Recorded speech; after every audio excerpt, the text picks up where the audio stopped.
حضرت امیر المؤمنین ایدہ اللہ تعالی فرماتے ہیں، آپ صلی اللہ علیہ وسلم کی سچائی کے روب کی ایک اور مثال۔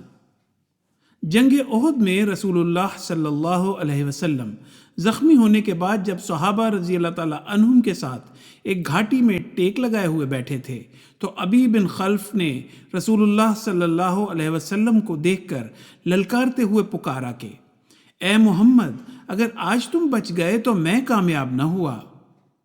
صحابہ نے عرض کی، یا رسول اللہ، کیا ہم میں سے کوئی اس کی طرف بڑھے؟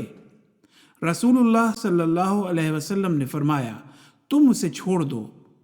جب وہ رسول اللہ صلی اللہ علیہ وسلم کے قریب آیا تو حضور صلی اللہ علیہ وسلم نے نیزہ لیا اور آگے بڑھے اور اس کی گردن پر ایک ہی وار کیا، جس سے وہ اپنے گھوڑے سے زمین پر لوٹیاں کھاتا ہوا گرا۔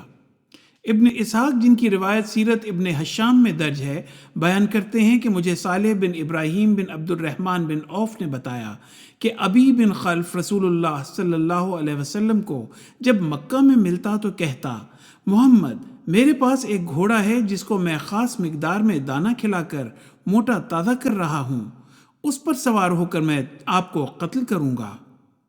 اس پر رسول اللہ صلی اللہ علیہ وسلم اسے فرماتے کہ جس طرح تم کہتے ہو ویسا نہیں ہوگا، بلکہ انشاءاللہ میں ہی تمہیں قتل کروں گا۔ پس جب زخمی ہو کر قریش کے پاس واپس پلٹا تو اس کی گردن پہ ایک معمولی سا زخم تھا جو اتنا بڑا نہیں تھا جس سے خون بہہ نکلا، تھوڑا سا خون بہا تھا۔ وہ کہتا جا رہا تھا کہ بخدا محمد نے مجھے مار ڈالا۔ اس کے ساتھیوں نے اسے تسلی دیتے ہوئے کہا کہ تم خامخواہ دل چھوٹا کر رہے ہو، مایوس ہو رہے ہو، معمولی سا زخم ہے۔ اس نے کہا، تم نہیں جانتے، اس نے یعنی حضرت صلی اللہ علیہ وآلہ وسلم نے مکہ میں مجھے کہا تھا کہ میں تمہیں قتل کروں گا۔ خدا کی قسم، اگر وہ مجھ پر تھوک بھی دیتا تو میں مارا جاتا۔